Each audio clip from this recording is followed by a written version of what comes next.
On a fait une enquête dans tous les villages et ce qui ressortait, c'est que tous ces gens qui vieillissent nous disent ce serait génial. On a décidé de prendre soin des personnes qui vieillissent sur la vallée, sur les Entremonts, et de leur apporter une solution à l'isolement. Notre souhait, c'était d'associer les générations, donc se dire que ces personnes qui vieillissent sur Entremonts peuvent vivre encore quelque temps sur le village, donc en locatif, au rez-de-chaussée du bâtiment, à l'étage avec des familles, et puis une salle annexe qui permettrait un lieu de vie un peu intergénérationnel. Voir des personnes âgées rester toutes seules dans une maison, à des fois une altitude de plus de 1000 mètres, ça nous posait problème. Et d'autre part, on considère que le territoire, il perd quelque chose quand il voit ces personnes âgées s'en aller.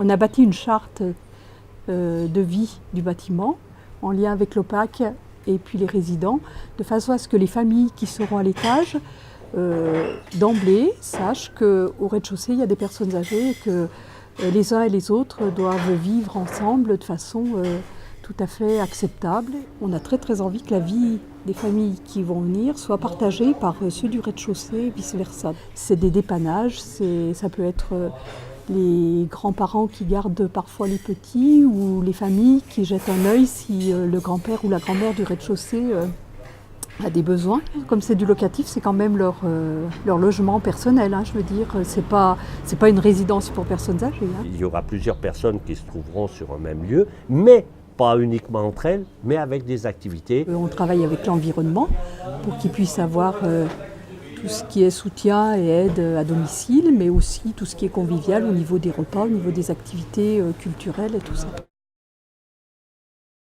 Ce qui est très difficile, c'est d'avoir ensuite le retour de ces personnes âgées quand vous les voyez dans des établissements qui sont déconnectés de la commune et de voir indirectement leur souffrance, quoi. Où on se dit, mais c'est pas possible, il y a peut-être un moment où on peut encore vivre sans être forcément loin, pas trop loin de chez soi, garder près de chez soi des voisins qui sont encore ceux qu'on a connus, donc qui ne sont pas forcément ceux de la résidence où on va aller à 20 km de là. C'est au cœur de la commune qu'il faut que ça se fasse. C'est au chef-lieu, c'est l'endroit où les gens ont leurs habitudes, où il reste des commerces, où il y a l'église, où il y a l'école, et tout ça fait un ensemble. Je pense qu'une société, elle se doit de mettre en œuvre des conditions de vie intéressantes pour ces seniors, quoi. Ça me paraît un minimum de la société, de leur rendre ce qu'ils ont pu donner pendant toute leur vie. J'ai l'impression que c'est des gens qu'on a connus, qui ont été dans l'activité, dans dans l'activité personnelle, mais aussi dans tout ce qu'ils ont apporté aux autres et qui, d'un coup, laissent tout et peuvent même se voir oublier. Ce que j'ai observé, c'est que ceux qui partent, ils partent avec beaucoup de difficultés, avec au niveau émotionnel vraiment quelque chose qui est du déchirement. Donc moi, c'est ça qui me dérange. Je me dis jusqu'au bout, il faut que les gens soient reconnus dans ce qu'ils ont été, dans ce qu'ils ont apporté. Une plus grande solidarité entre les gens, une façon de réfléchir un petit peu ensemble. On s'est retrouvés à avoir le prix de la Fondation de France au niveau départemental, régional et national. Ce projet un peu innovant nous a valu ces récompenses. C'est ce qui nous a donné du baume au cœur et on s'est dit qu'on ne devait pas trop se tromper, quoi. On a des solutions alternatives qui permettent de réduire des coûts de fonctionnement. Par exemple, vous mettez notre opération, qu'est-ce qui va se produire? Il y a un service de livraison de repas à domicile. Mais nous, il y a 26 hameaux. Pour livrer un repas dans chaque village, l'hiver avec les routes enneigées, c'est des circuits impossibles.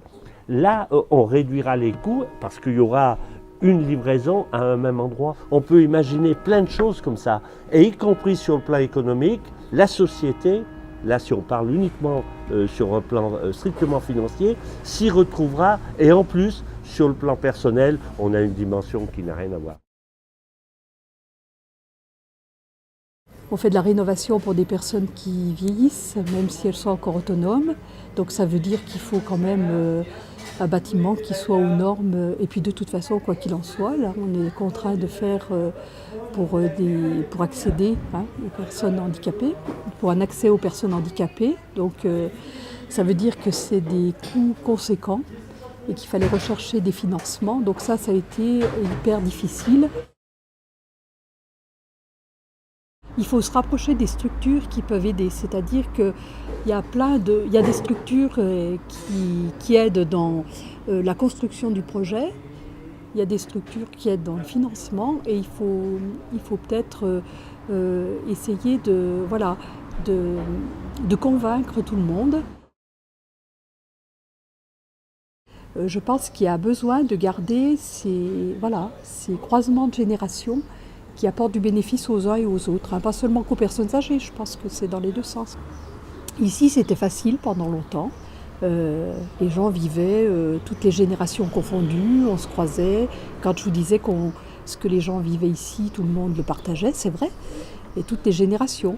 Sauf que la vie s'organise autrement, on le sait, c'est partout pareil. Et ce qu'on va essayer de développer au maximum, c'est l'expérience que ces gens ont, la transmettre, et puis que les petits trouvent du plaisir aussi à avoir des papiers des mamies qui sont disponibles, qui sont là, qui racontent, je veux dire, et peut-être ce qui pour certaines familles a pu se perdre parce qu'on est déraciné, parce qu'on arrive dans un endroit où la famille, les grands-parents sont loin, de sentir que jusqu'au bout on peut apporter à ceux qui sont plus jeunes, à ceux qui vont faire la vie de demain, à nous, de motiver ces gens pour venir vivre ici, créer autour d'eux donc une ambiance qui soit agréable.